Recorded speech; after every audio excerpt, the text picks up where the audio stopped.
Hello everyone, welcome to our special symposium on the last generation. We're glad that you could join us.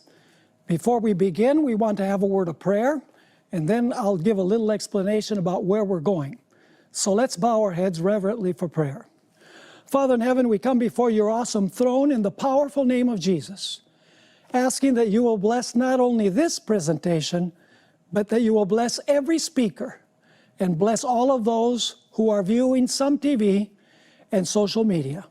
I ask, Lord, that you will give us clarity of thought and that you will give everyone open and willing hearts to receive your message. And we thank you for hearing our prayer, for we ask it in Jesus' name.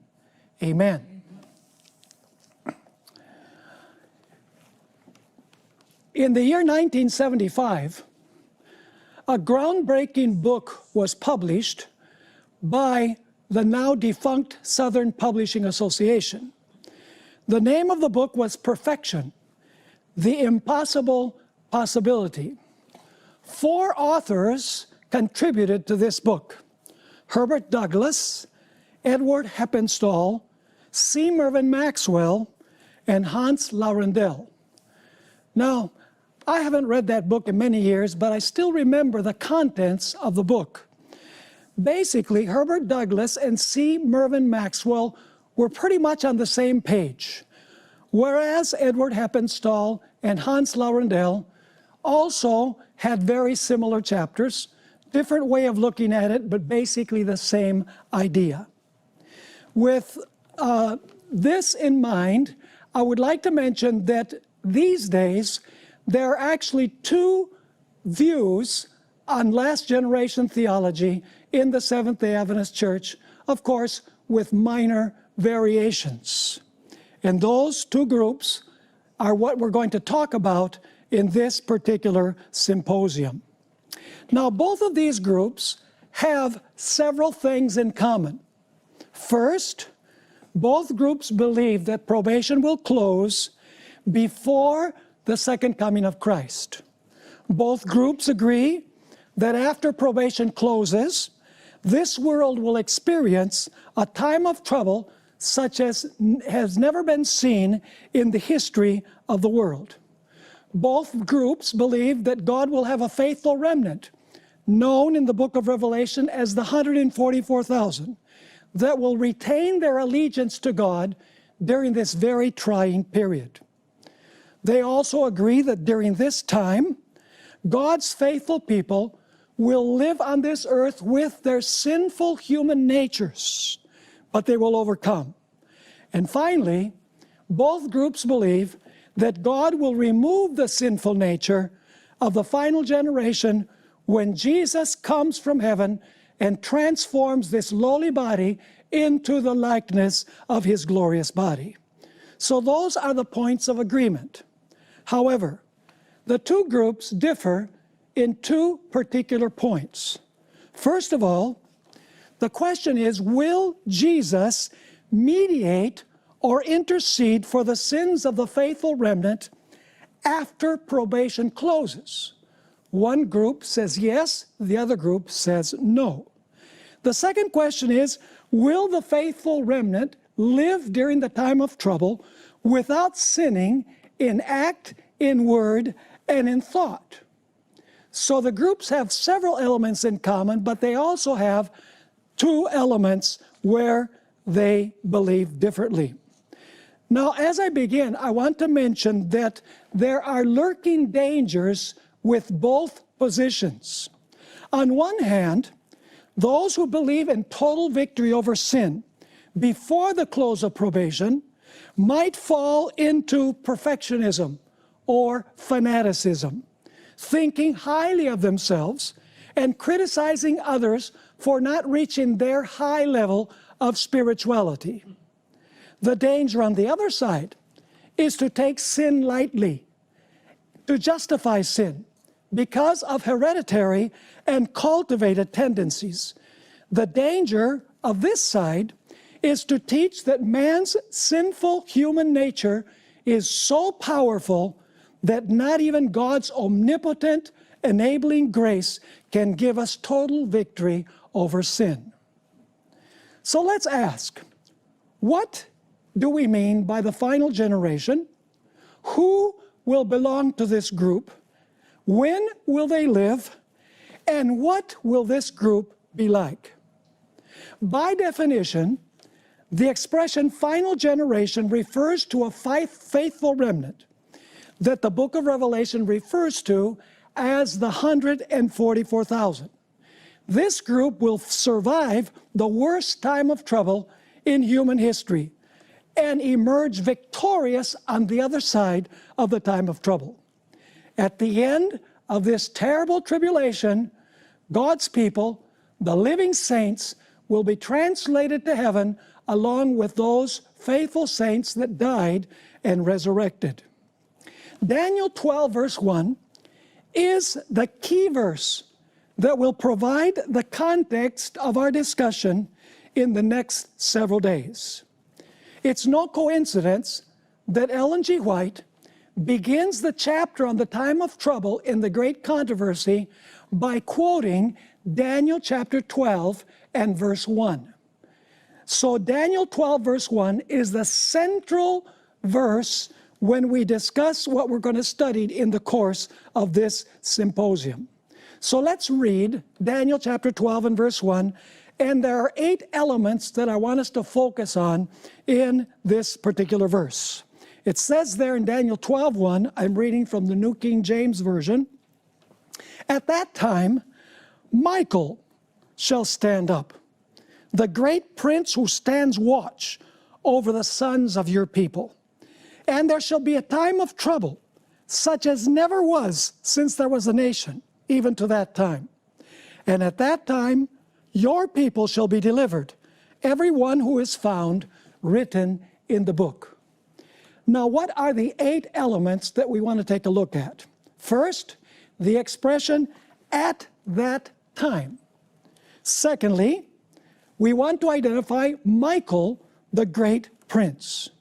Then we want to understand what it means when it says that Michael shall stand up. What does stand up mean? What does stand watch mean? That's element number 4. Element number 5 in our study is going to be the expression, your people, Daniel's people. Who are Daniel's people? Are they literal Jews or are they spiritual Jews? The next point that we want to study is the time of trouble such as never has been in the history of the world. Then, number 7, we want to take a look at the deliverance of God's end-time remnant, the final generation who will be alive when Jesus comes. And then finally, we want to look at the expression, in the book, those who are written in the book. So we're going to take each one of these point by point, and we are going to see what they teach us about the final generation. First of all, let's take a look at the expression, "at that time," in Daniel 12 verse 1. Actually, when you look at the book of Daniel, chapter 12 and verses 1 to 3 need to be placed as part of chapter 11. Scholars have said that. They believe, and I think that the evidence proves it, that Daniel 12, 1 to 3 should be the conclusion of chapter 11. Because Daniel 12 verse 1 begins by saying, "at that time." So you ask, at which time? You have to go back to verse 44 of chapter 11. It says in chapter 11 in verse 44, this is at that time when Michael is going to stand up, "but news from the east, and the north shall trouble him," that is the king of the north, a symbol of the papacy. "Therefore, the king of the north shall go out with great fury to destroy and annihilate many." What are the tidings from the east and from the north? I wish we had a lot more time to go into it in detail. The message from the east is the sealing angel of Revelation 7 that comes from the east to place the seal of God upon the living saints that will go through the time of trouble. And the north is up. Satan wanted to occupy God's throne in the sides of the north. This is the loud cry of Revelation chapter 18, calling God's faithful people to come out of Babylon. And this message is going to infuriate the king of the north, symbol of the papacy. And when it appears that God's people are going to be destroyed, the living saints, the last generation is going to be destroyed, Michael is going to stand up. Now the question is, who is Michael? We'll come back to this in a little while. But Michael is actually a reference to Jesus. The name Michael means, who is like God. That's very important. Because if you go to the book of Revelation, you'll find that at the end of time, almost the entire world is going to ask, according to Revelation chapter 13 and verse 4, who is like the beast? So on one side you have Michael, whose name means who is like God, and in Revelation you have the beast, who is like the beast. And I would add, the name Michael means who is like God, and I would add, who is able to make war with him. And in Revelation chapter 13, who is like the beast? And Revelation chapter 17 says that the Lamb will make war with him. And so Michael is a symbol of Jesus Christ. Now, what does it mean that Michael stands up? What does the expression stand up mean? The answer is that every time this expression appears in the book of Daniel, it refers to a king beginning to reign over a kingdom. In other words, stand up means that at this point, Jesus is going to begin to rule or to reign over his kingdom. However, he cannot begin to reign over his kingdom unless it's been shown who are members of his kingdom. And it's the investigative judgment before the close of probation that reveals who are the subjects of his kingdom. When the number of the subjects is made up, then Michael stands up, which means that probation closes. On the one hand, Daniel 7:13 and 14, and Daniel 8, verse 14, refer to the beginning of the investigative judgment. Of course, it begins with the dead, continues throughout history, and ends with the judgment of the living shortly before the close of probation. So Daniel 7:13 and 14, where the Son of Man goes to the Father to receive the kingdom. Daniel 8:14 gives us the date, unto 2300 days, and the sanctuary shall be cleansed. This is when the judgment of the dead begins. However, when you get to Daniel chapter 12 and verse 1, when Michael stands up, that's the moment when the judgment that began in Daniel 7:13 and 14 and Daniel 8:14 comes to an end. So in Daniel 8:14, you have the beginning of the investigative judgment. Daniel chapter 12 and verse 1, when Michael stands up, you have the conclusion of the investigative judgment. Thus, Daniel 8, verse 14 portrays the beginning of the process of investigative judgment that will reveal who is a subject of Christ's kingdom. And Daniel chapter 12 and verse 1 delineates the moment when the kingdom of Christ is complete, because the investigative judgment has revealed who is a member of his kingdom. Now, when Michael stands up, we find that Jesus will change his garments. Now Jesus is garbed as a high priest. You can read that in Hebrews chapter 8, verses 1 and 2. But when Michael stands up, he will have taken off his priestly garments, and he's going to garb himself with his kingly garments, or what Ellen White calls garments of vengeance. In Early Writings, page 36, Ellen White wrote, "The nations are now getting angry, but when our high priest has finished his work in the sanctuary," listen carefully, "he will stand up." See, she defines standing up as when Jesus finishes his work in the sanctuary. And then notice what she says. He will stand up, put on the garments of vengeance, and then the 7 last plagues will be poured out. So he stands up, probation closes, all cases decided, the kingdom of Jesus is made up, and the time of trouble ensues. Ellen White in Early Writings 281 also wrote that Jesus will be clothed with his garments as a king. Not only garments of vengeance, but garments as a king. This is how Ellen White wrote in Early Writings 281. "Then I saw Jesus lay off his priestly attire and clothe himself with his most kingly robes, Upon his head were many crowns, a crown within a crown. Surrounded by the angelic host, he left heaven. So he's going to clothe himself with garments of vengeance. All cases are decided. His kingdom is made up because all cases have been decided in the judgment. And all of those who were not prepared when probation closes, they will receive the 7 last plagues. Go with me to Revelation chapter 19, verse 11, and then we'll read verses 12 and 13 as well. Revelation chapter 19, verses 11 and 12. It says, "Now I saw heaven opened, and behold, a white horse. And he who sat on him was called Faithful and True, and in righteousness he judges and makes war.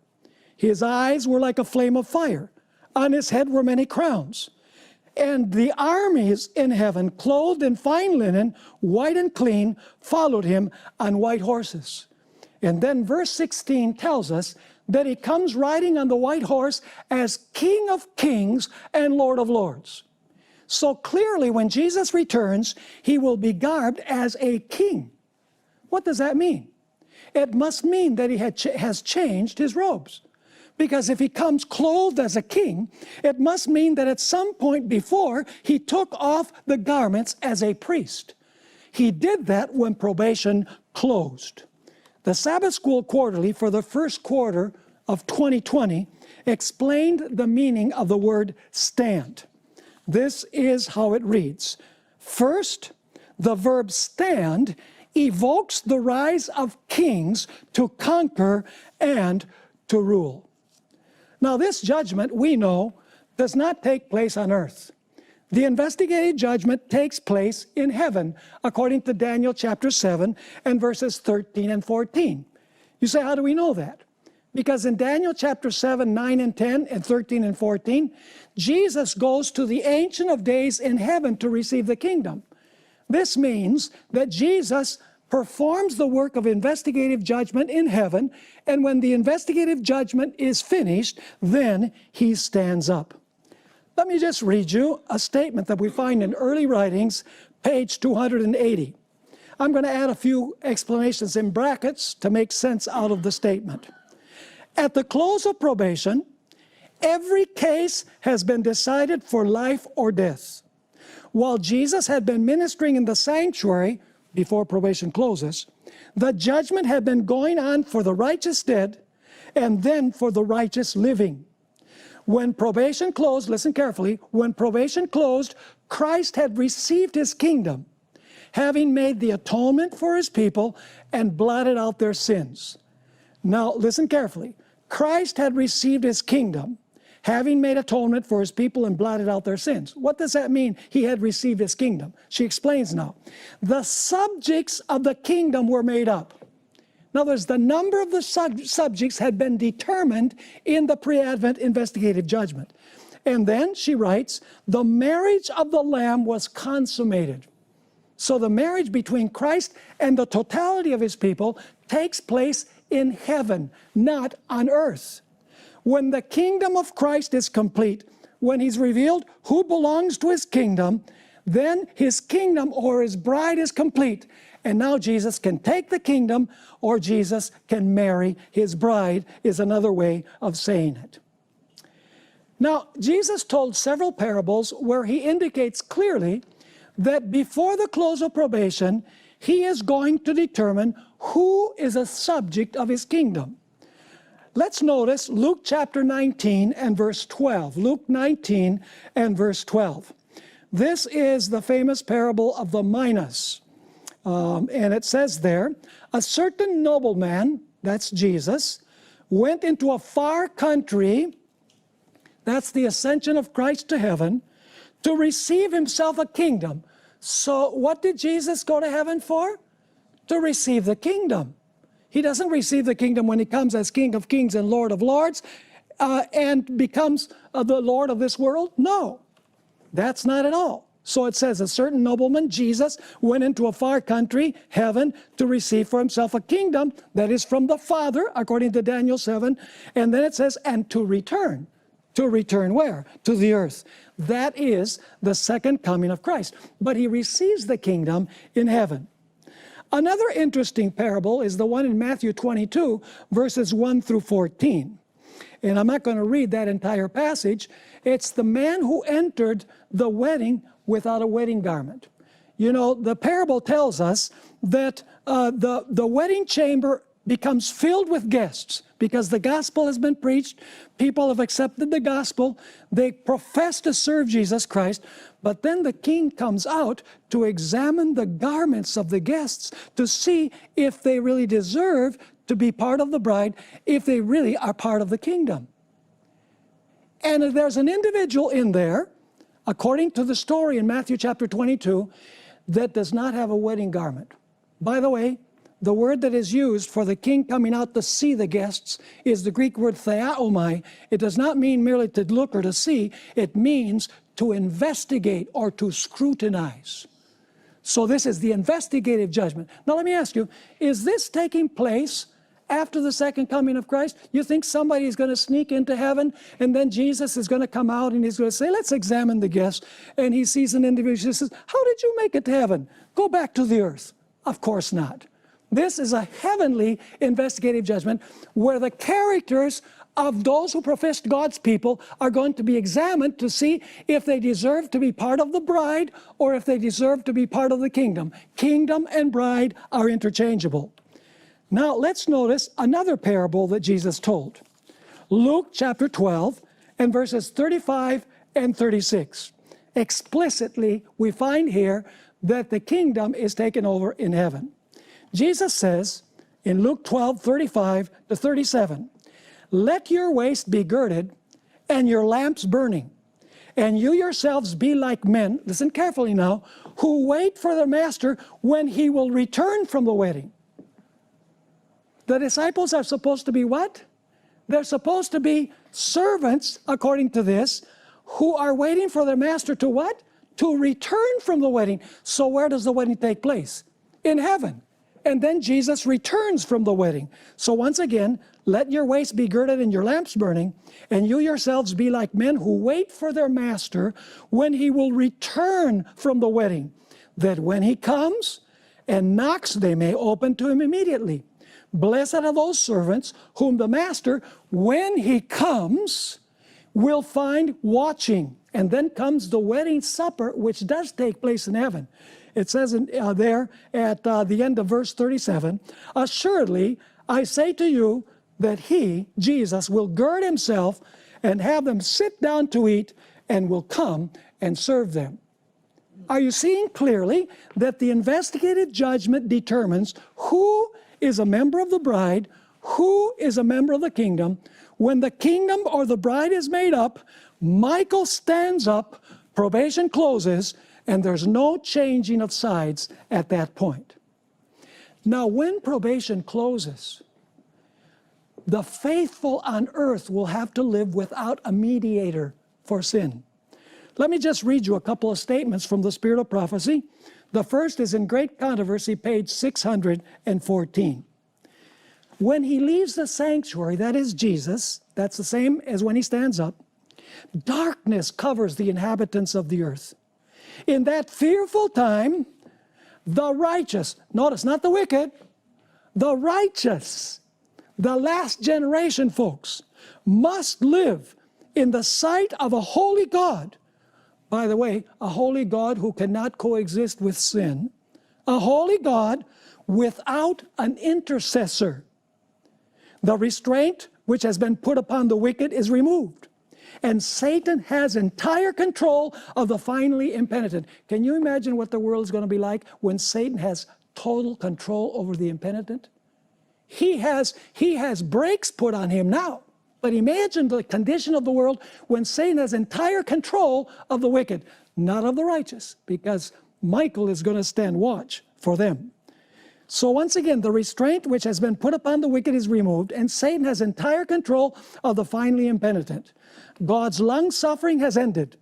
The world has rejected his mercy, despised his love, and trampled upon his law. The wicked have passed the boundary of their probation. The Spirit of God, persistently resisted, has been at last withdrawn. Unsheltered by divine grace, they have no protection from the wicked one.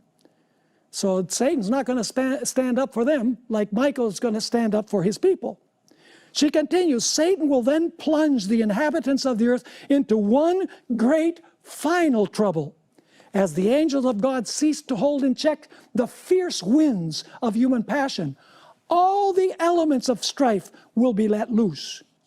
The whole world will be involved in ruin more terrible than that which came upon Jerusalem of old. You want to read that chapter, that first chapter in Great Controversy. You know, I don't know how it could get any worse than the description that she gives in that chapter. And yet she says the whole world, not Jerusalem, the whole world will be involved in ruin more terrible than that which came upon Jerusalem of old. Now, in this statement that we just read, Ellen White says that the righteous will have to live without an intercessor after Michael stands up during the time of trouble. In another statement in Great Controversy 424, Ellen White uses a synonymous word. Instead of using the word intercessor, she uses the word mediator. Let me read that statement for you. Those who are living upon the earth, when the intercession of Christ shall cease in the sanctuary above, are to stand in the sight of a holy God without a mediator. So is Jesus going to mediate for sin after the close of probation, after his kingdom is made up, after his bride is made up? No mediator. No intercessor. And she's talking about the righteous not having a mediator or an intercessor. What must they be like? Notice she continues. Their robes must be spotless. Their characters must be purified from sin by the blood of sprinkling. Through the grace of God and their own diligent effort, they must be conquerors in the battle with evil. I think it's quite explicit. Their robes must be spotless, their characters purified from sin by the blood of sprinkling. Through the grace of God and their own diligent effort, they must be conquerors in the battle with evil. There's two other passages in the book of Revelation that describe the close of probation. Let's notice those. Revelation chapter 22 and verses 10 through 12. Revelation 22 and verses 10 through 12. And I want you to notice that there's three moments of time that we find here in these verses. And he said to me, do not seal the words of the prophecy of this book. He's referring to Revelation, by extension, all of the Bible. What does it mean, don't seal this book? Is probation still open if the book isn't sealed? Of course, because a message can come forth from it. But there's a moment coming when the book is going to be sealed. Notice the second point. For the time is at hand. What time is at hand? He who is unjust, let him be unjust still. He who is filthy, let him be filthy still. He who is righteous, let him be righteous still. He who is holy, let him be holy still. And then you have the third event, which is the second coming of Christ. And behold, I am coming quickly, and my reward is with me to give to everyone according to his work. So probation is open while the book isn't sealed. Then you have the moment when the unjust will continue to be unjust, the filthy will continue to be filthy, the righteous will continue to be righteous, and the holy will continue to be holy. Notice also Revelation 15 and verses 5 through 8. Revelation 15, 5 through 8. This is also describing the close of probation. Before I read it, let me ask you, can we enter the heavenly sanctuary today? Well, of course, we can't enter there physically, but can we enter there mentally? Can we enter to where Jesus is, where our mediator is? Absolutely. Is the time coming when we're not going to be able to enter anymore and have him as mediator? Notice Revelation 15, verse 5. After these things I looked, and behold, the temple of the tabernacle of the testimony in heaven was open. Now listen carefully. In Revelation 11, verse 19, the temple in heaven is open to begin the judgment. Here the temple is not open to begin the judgment. Here the temple is open so that the 7 plague angels can come out. It says in verse 6, and out of the temple came the 7 angels having the 7 plagues, clothed in pure bright linen, and having their chests girded with golden bands. Then one of the 4 living creatures gave to the 7 angels 7 golden bowls full of the wrath of God who lives forever and ever. And now notice the key verse. The temple was filled with smoke By the way, the word temple in Revelation is used 16 times. It always refers to the most holy place of the heavenly sanctuary. So it says in verse 8, the temple was filled with smoke from the glory of God and from his power, and no one was able to enter the temple till the 7 plagues of the 7 angels were completed. There's coming a time when nobody's going to be able to enter the heavenly temple after probation closes and the door of the heavenly sanctuary is opened for the plague angels to come forth. Now this is going to be a terrible period, the period of the time of trouble that the Bible describes. If God's people didn't have a protector, they would cease to exist very quickly. Now you'll notice in Daniel chapter 12 and verse 1 that Michael stands up for a special purpose. He stands up so that he can stand for. During the time of trouble, the king of the north will intend to destroy the living subjects of Christ's kingdom. And so Jesus is going to stand up so that he can stand for them or he can defend them. The shepherd will defend his sheep. The husband will protect his bride. The sovereign will protect his vassal, and the head will protect his body. Various versions describe this standing watch. Some versions translate guards or protects. You see, during this time, Jesus will not be a mediator for his people, but Jesus will be their defender or their protector. Because sometimes ministers give the impression that when probation closes, you're on your own, folks. No, God's people are not going to be on their own. Jesus did not say, and lo, I am with you always, even to the close of probation. He said, I am with you always, even unto the end of the world. And so, stand up means that probation closes. Stand watch means that Jesus is going to protect his kingdom. He's going to protect his bride. Now, what is meant by the expression, over the sons of your people? Later on in verse 1, it says, over your people. The question is, who are the people of Daniel? Well, Daniel was a literal Jew. So that must mean that the people that are spoken of here are literal Jews, right? No, we're dealing with spiritual Israel. Of course, the question that people will ask is, what principle gives you the right to say that the expression, thy people in the 70 weeks, where it says 70 weeks are determined for your people, Daniel, that refers to literal Israel, whereas in Daniel chapter 12 and verse 1, thy people refers to spiritual Israel. What hermeneutical principle can you use to say that it applies literally in the days of Daniel and it applies globally and spiritually at the end of time? Let me give you another example.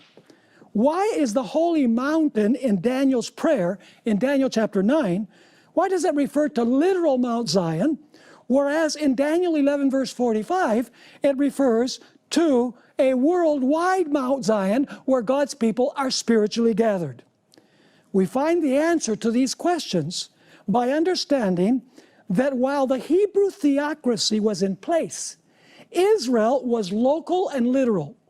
However, when the theocracy came to an end in the year 34, we must understand the word Israel as being spiritual and global. It's interesting that in Hebrews chapter 8 and verse 8, it speaks about a new covenant that Christ will make with Israel and with Judah. I've never heard any Christian say, well, you know, the new covenant is only for Israel and Judah. No, Israel and Judah there means all of God's faithful people. This is how it works out. Thy people in Daniel 9 changes from literal to spiritual Israel in Daniel 12 verse 1. And the holy mountain in Daniel 9 verse 16, which is the literal Mount Zion, changes to spiritual Israel, the church, in Daniel chapter 11 and verse 45. Now, that's point number 5. Let's go to point number 6. The key verse to understand the time of trouble in Daniel 12 and verse 1 is Genesis 32 and verse 7. In this chapter, Jacob was deeply troubled because he heard that his brother Esau was coming to kill him and his family. However, this was not Jacob's main concern. He still remembered the sin that he had committed 20 years earlier by stealing his brother's birthright and by deceiving his father. And he feared that the sin was so great that God would not be able to fulfill his covenant promise to protect him from the wrath of his brother. The context clearly indicates that the angel that Jacob struggled with was none other than the angel of the covenant, Jesus Christ, also called Michael in Daniel chapter 12 and verse 1. You say, how do we know that? Because after Jacob struggled with the angel, we are told that he gave that place a special name. He called that place where he struggled with the angel, where the angel blessed him and changed his name, Peniel. What does Peniel mean? It comes from two Hebrew words, Pen, which means face, and El, which means God. So it means face of God. And then Jacob explains why he called this place face of God. Because he says, I have seen God face to face, and my life is spared. Probably the best place to read about this time of trouble is Jeremiah chapter 30 and verses 4 through 10. Jeremiah 30 verses 4 through 10. This is speaking about when God was about to deliver Judah from Babylonian captivity. It says there, now these are the words that the Lord spoke concerning Israel and Judah. For thus says the Lord. Notice Israel and Judah. Very interesting, the same words that are used in the book of Daniel. For thus says the Lord, we have heard a voice of trembling, of fear, and not of peace. Ask now, and see whether a man is ever in labor with child. In other words, the pain is so great that it's like birth pangs. But this is talking about men. So, why do I see every man with his hands on his loins like a woman in labor, and all faces turned pale? Alas, for that day is great, so that none is like it. Does that sound like Daniel chapter 12 verse 1? Yes, for that day is great, so that none is like it. And it is the time of what? The time of Jacob's trouble. But now notice the promise. But he shall be saved out of it, just like Jacob was saved from the wrath of Esau. Then comes the promise. Verse 8, for it shall come to pass in that day, says the Lord of hosts, that I will break his yoke from your neck, that is the yoke of Babylon, and will burst your bonds. Foreigners shall no more enslave them, but they shall serve the Lord their God, and David their king. Of course, this is speaking about Jesus, and David their king, whom I will raise up to them. Therefore do not fear, O my servant Jacob, says the Lord, nor be dismayed, O Israel, for behold, I will save you from afar, and your seed from the land of their captivity. Jacob shall return, have rest and be quiet, and no one shall make him afraid. What a vivid description of the time of trouble and the deliverance. This is speaking about a literal event in the Old Testament, which is typological of the global end-time liberation of God's faithful people. What will this time of trouble be like? Is the final generation going to have a special preparation for this time? Yes, they will receive the latter rain. They will proclaim the loud cry. The fullness of God's light will shine upon them like on no other generation in the history of the world.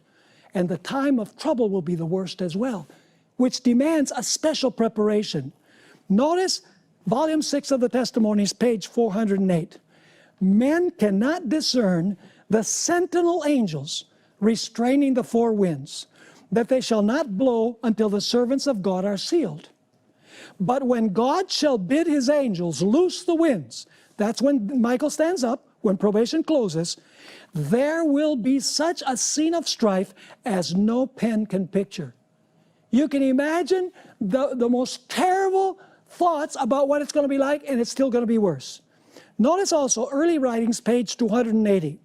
As Jesus moved out of the most holy place, I heard the tinkling of the bells upon his garment. And as he left, a cloud of darkness covered the inhabitants of the earth. There was then no mediator between guilty man and an offended God. Now she's saying, for the wicked, there's no mediation either. While Jesus had been standing between God and guilty man, a restraint was upon the people. But when he stepped out from between man and the Father, the restraint was removed, and Satan had entire control of the finally impenitent. And then, of course, comes element number 7. Element number 7 is, your people shall be delivered. And of course, we're dealing with God's living saints at the end of time, the 144,000 that are all over the world. In order to understand the deliverance in Daniel 12, verse 1, we have to go back to Daniel chapter 3 and Daniel chapter 6, where the word deliver is highlighted. These two chapters have many points in common. They illustrate the trials, the faith, and the deliverance of the final generation. Notice, for example, Daniel chapter 3. Here you have a very close relationship with Daniel chapter 12 and verse 1, as well as Revelation chapter 13. In Daniel chapter 3 and Revelation chapter 13, we have the civil power raising an image, compelling everyone to worship the image. Whoever does not worship the image is subject to a death decree. In both of these passages, we have a faithful remnant that does not worship falsely. And in both of these places, Revelation 13 and Daniel 3, you find a wonderful deliverance of God's people from a fiery time of trouble. So let's examine these two chapters to find out what the deliverance is going to be like at the end of time. Now, you know the story in Daniel chapter 3. The king raises up an image, and he commands everyone to worship the image on pain of death. And there's 3 young men that are faithful to God, and they say, we will not practice false worship. And so gossip gets around, and the enemies of the 3 friends of Daniel, they come to the king and they say to the king, there's 3 Hebrews that did not bow down when the music sounded. Let's pick up the story in Daniel chapter 3 and verse 15. The king says to them, now if you are ready, at the time you hear the sound of the horn, flute, harp, lyre, and psaltery, in symphony with all kinds of music, and you fall down and worship the image which I have made, good. But if you do not worship, you shall be cast immediately into the midst of a burning fiery furnace. And now notice the key word. And who is the God who will deliver you from my hands? Key word, deliver. Chapter 3 and verses 16 through 18 has the reply of the young men to the king. Shadrach, Meshach, and Abednego answered and said to the king, O Nebuchadnezzar, we have no need to answer you in this matter. If that is the case, our God whom we serve is able to what? There's the key word, to deliver us from the burning fiery furnace, and he will, what's the word again? Deliver us from your hand, O king. But if not, let it be known to you, O king, that we do not serve your gods, nor will we worship the gold image which you have set up. For them, obedience to God was more important than their lives. And then Daniel 3:19 has the reaction of the king. He's infuriated. It says there in verse 19, then Nebuchadnezzar was full of fury, and the expression on his face changed. We'll come back to that in a moment. Toward Shadrach, Meshach, and Abednego, he spoke and commanded that they heat the furnace 7 times more than it was usually heated. In volume 4 of the Bible Commentary, page 1169, Ellen White explains what the change on the expression of the face of Nebuchadnezzar was like. She says, satanic attributes made his countenance appear as the countenance of a demon. And so then comes the deliverance of the 3 friends of Daniel. Let's read Daniel 3, 24 and 25, and there's one particular point that I want us to focus on. It says in verse 24, then King Nebuchadnezzar was astonished, and he rose in haste and spoke, saying to his counselors, did we not cast 3 men bound into the midst of the fiery? They answered and said to the king, true, O king. Look, he answered, I see 4 men loose, walking in the midst of the fire, and they are not hurt. And the form of the 4th is like the Son of God. Now, some versions say Son of the gods because they say, how was Nebuchadnezzar going to know about who the true God was? Well, Ellen White explains that Daniel and his three friends had explained to the king what God looked like. And that, in that case, this is Jesus Christ. Who is the Son of God? It's Jesus. But now notice this very interesting nuance that we find in verse 29. Nebuchadnezzar has just said that the one that delivered the three young men was the Son of God. But now he's going to say something different. Verse 29. Nebuchadnezzar spoke, saying, Blessed be the God of Shadrach, Meshach, and Abednego, who sent his what? His angel. Which angel? Michael of chapter 12 and verse 1, folks, who sent his angel and, what's the next word? Delivered his servants. What kind of servants were they? Trusted in him. And they have frustrated the king's word and yielded their bodies that they should not serve nor worship any god except their own God. And then the king makes a decree in verse 29. Once again, the word deliver is the key word. The king wrote, Therefore I make a decree that any people, nation, or language which speaks anything amiss against the God of Shadrach, Meshach, and Abednego shall be cut in pieces, and their houses shall be made an ash heap, because there is no other God who can what? Who can deliver like this. What is the central thought of Daniel chapter 3? It's not the fiery furnace. It's the deliverance from the fiery furnace. Are God's people going to go through a fiery ordeal? You go to the chapter on the time of trouble in Great Controversy. Ellen White says that the flames appear to consume those who are going through the time of trouble. But now it's not a literal furnace, it's a spiritual furnace at the end of time. Now let's go to Daniel chapter 6. Once again, the central theme is deliver. These stories, folks, illustrate in history what is going to happen in eschatology. It's happened once before, so we can be sure that it's going to happen again. Let's go to Daniel chapter 6. You know the story. Let's begin at verse 5. Then these men, the enemies of Daniel, said, We shall not find any charge against this Daniel unless we find it against him concerning the law of his God. Is the final controversy over worship and God's law? It most certainly is. And so now they go before the king and they say to the king, Oh, we love you so much, king. Please give a decree that nobody can make a petition from you or any god for a period of 30 days. The king says, Oh, they love me so much. That's what he's thinking. Notice verses 6 through 9. So the governors and satraps thronged before the king, this is Daniel chapter 6, and said thus to him, King Darius, live forever. All the governors of the kingdom, the administrators and satraps, the counselors and advisors have consulted together to establish a royal statute and to make a firm decree that whoever petitions any god or man for 30 days, except you, O king, shall be cast into the den of lions. Now, O king, establish the decree and sign the writing so that they cannot be changed. Is there going to be a written death decree at the end of time for those who don't comply? Absolutely. According to the law of the Medes and Persians, which does not alter. Therefore, Darius signed the decree, the written decree. Did Daniel change his prayer habits? No, he didn't.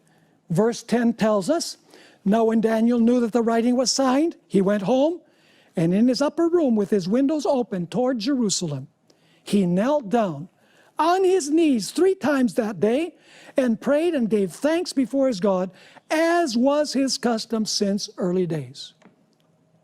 By the way, Daniel 3 shows what happens when the civil power establishes religion. Because the king was establishing worship. You have to worship the image. Daniel chapter 6 shows what happens when the free exercise of religion is forbidden. Because Daniel is forbidden from praying. And so now the enemies go to the king and they tell the king, and the king is sorry. He says, Oh, these guys, they deceived me. And I love Daniel so much. He's such a faithful worker here in the palace. But he couldn't deliver Daniel. Let's read verses 14 to 22 to see what the key word is. And the king, when he heard these words, was greatly displeased with himself and set his heart on Daniel to what? Deliver him. And he labored till the going down of the sun to what? Deliver him.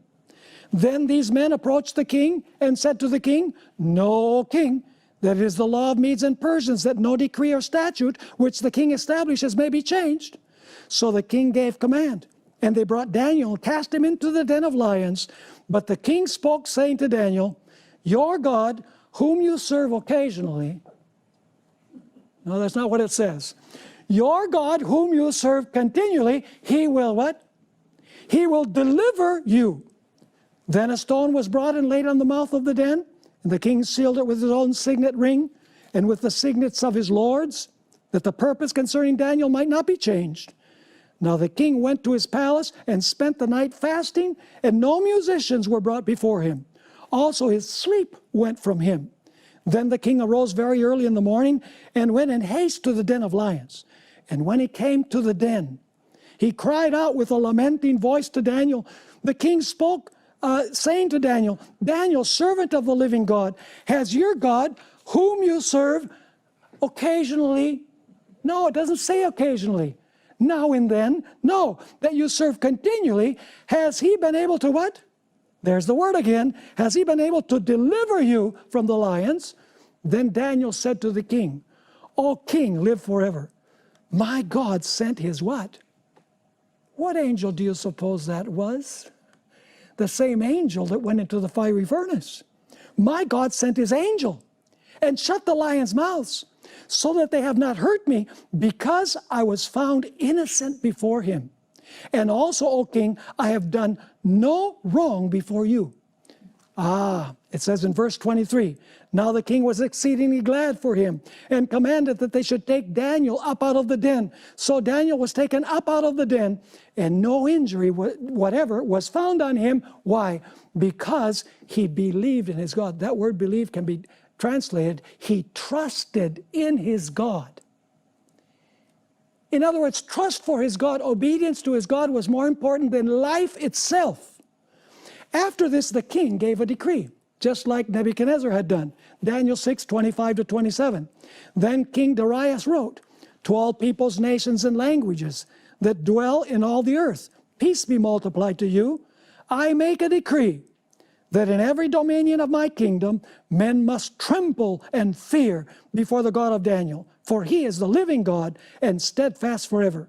His kingdom is the one which shall not be destroyed, and his dominion shall endure to the end. He," what's the next word? "Delivers and rescues, and he works signs and wonders in heaven and on earth, who has," what's the word again? "Who has delivered Daniel from the power of the lions." These two stories, Daniel 3 and Daniel 6, illustrate what is going to happen on a global scale at the end of time. With God's final generation that trust God implicitly, they trust God so implicitly that they would rather die than sin. Let's go to the last element, written in the book. This phrase proves that when probation closes, the lives of the living saints have been examined and their names have been retained in the book of life. Michael will only deliver those living saints whose names have been retained in the book during the judgment of the living. When the time of trouble begins, after probation closes, the names of the living saints are already in the book to be retained there forever. Ellen White wrote the following words, this is found in Early Writings, page 283 and 284. She's speaking about the time of trouble where it appears that God's final generation will have no escape. This is how she wrote, "To outward appearance, there was no possibility of escape. The wicked had already begun to triumph, crying out, 'Why doesn't your God deliver?'" Notice once again the key word. "Why doesn't your God deliver you out of our hands? Why don't you go up and save your lives?' However, the saints heeded them not. Like Jacob, they were wrestling with God. The angels longed to" what? There it is again, "to deliver them. But they must wait a little while longer. The people of God must drink of the cup and be baptized with the baptism." The angels, faithful to their trust, continued their watch, God would not suffer his name to be reproached among the heathen. Here she's referring to Joel chapter 3. Don't have time to get into that, but that chapter describes when the wicked gather around spiritual Jerusalem to try and slay the saints who are gathered there. She continues writing, the time had nearly come when he was to manifest his mighty power and gloriously, here's the word again, deliver his saints.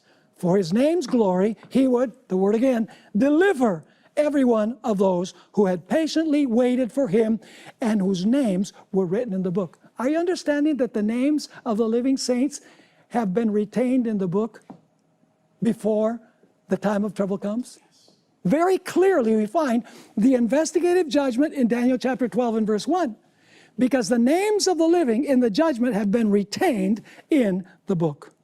I'd like to end by reading two statements from the Spirit of Prophecy, powerful statements about this final generation, this end-time generation, what I like to call the faithful generation.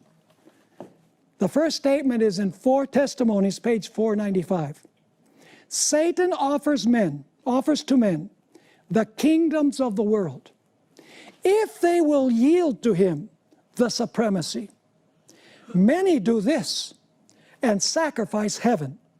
And then she writes, it is better to die than to sin, better to want than to defraud, better to hunger than to lie.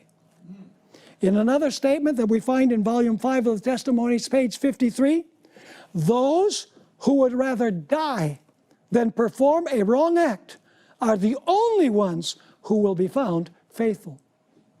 Folks, believing that there's an end-time generation that will totally be victorious over sin in action, in thought, and in word is not legalism. It becomes legalism only when you feel self-righteous and you criticize those who you think don't reach your high level of spirituality. The Apostle Paul wrote, work out your own salvation with fear and trembling. It doesn't say work out your neighbor's salvation with fear and trembling. The end-time generation will be so focused on Jesus Christ, on his purity, on what he did in Gethsemane and on the cross, that they will say, like Job, though he slay me, yet will I trust in him. That is the only generation that will be able to go faithfully through the time of trouble and stand before the Son of Man, living when Jesus comes. The only ones who will say, lo, this is our God. We have waited for him, and he will save us. And during this symposium, we are going to discuss many different issues relating to the final generation. So stay tuned, look at the calendar, and we hope to see you next time when we continue our study together.